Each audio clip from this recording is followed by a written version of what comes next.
Assalamualaikum warahmatullahi wabarakatuh. Kembali lagi di channel Nasihat Kehidupan Misteri. Pada video kali ini saya akan membahas tentang Nabi asli Indonesia dari Tanah Jawa. Islam merupakan agama dengan standar akal dan logika yang ketat. Ini formula ajaran baru yang memadukan kaidah metafisika dalam balutan fisika dasar penciptaan jagat raya beserta isinya. Itulah kenapa Islam jadi begitu mudah diterima di belahan dunia manapun, termasuk di negeri keramat ini. Kami akan membatasi kajian sisi keramat itu dari sudut pandang arkeologis, sebagaimana temuan Plato dalam Timaeus et Critias, Stephen Oppenheimer dalam Eden in the East, dan Arshio Santos dalam Atlantis The Last Continent Finally Found.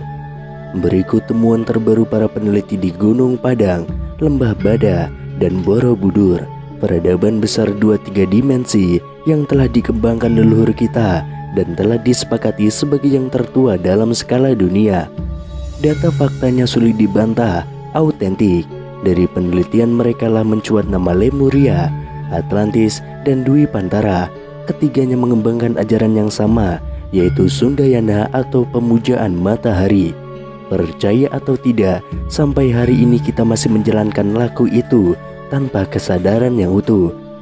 Supaya kita tidak kehabisan energi mengulas riwayat sepanjang 70.000 tahun ke belakang sana, cukup kami sodorkan nukilan dari sebuah naskah Layang Joyoboyo atau Layang Noto berdasarkan manuskrip yang telah dikumpulkan oleh Raden Mas J.R. Basuki dan Michael Swart, yang disusun dan diahli bahasakan oleh Pangeran Bendoro Susetyo dan Setyo Hajar Dewantoro.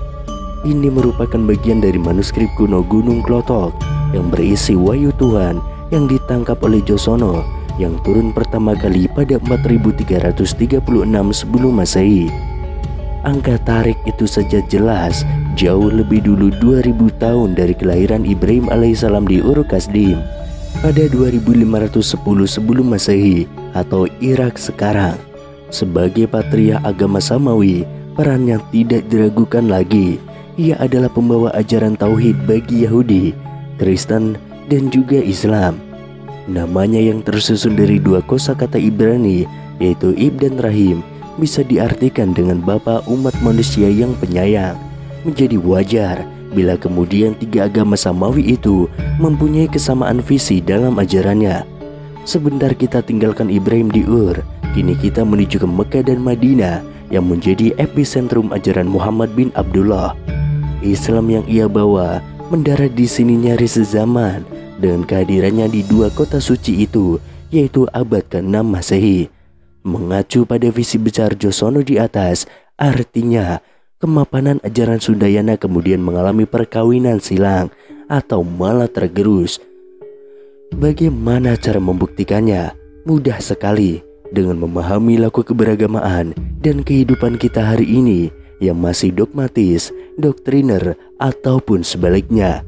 Bentuk perkawinan mesra tersebut dapat kita temukan pada ajaran kaum sufi atau tasawuf atau teosofi, semisal Syekh Al-Akbar Muhyiddin Ibnu Arabi dan Maulana Jalaluddin Rumi. Dua mistikus besar Islam ini terkenal dengan teori emanasinya yang menyertakan matahari sebagai simbol puncak ketuhanan. Ajaran mereka selalu dikaitkan dengan Quran surat Nur yang berbunyi, Allah pemberi cahaya kepada langit dan bumi. Ibnu Arabi menamakan teorinya ini dengan Wahdatul Wujud. Syekh Burhanpuri pun yang menganut ajaran itu dan masuk ke negeri Katulistiwa menerangkannya dalam kitab Martabat 7 setali 3 uang saja, sama membahas perkara cahaya dan matahari.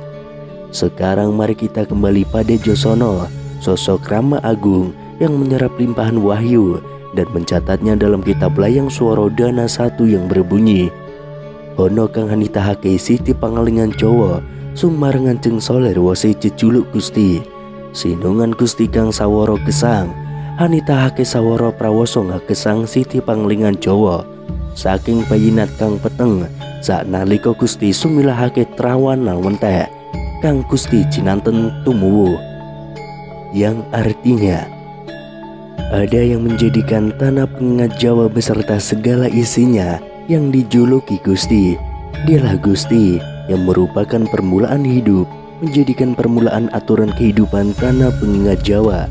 Dari keadaan yang gelap, seketika itu Gusti mengubahnya menjadi terang dan nyata. Apa yang Gusti ucapkan bertumbuh. Jawa yang dimaksud dalam teks itu jelas bukan sekedar suku atau pulau dalam terminologi kita sekarang ini. Jika kita memahaminya berdasarkan pendekatan sastra jendra, ayo ningkrat pangerwating diu, atau ajaran keindahan semesta untuk meruat keanggaraan diri, maka Jawa bisa dimaknai sebagai laku hurip nan suung, kosong dari segala yang bukan dia. Jadi tanah Jawa adalah tempat terbaik bagi manusia untuk mengolah dirinya bersama Sang Hyang Tunggal. Nukilan dari wahyu di atas berkenaan dengan semesta raya dan isinya. Ada juga yang bertalian dengan manusia dan perkehidupannya dalam layang Joyoboyo.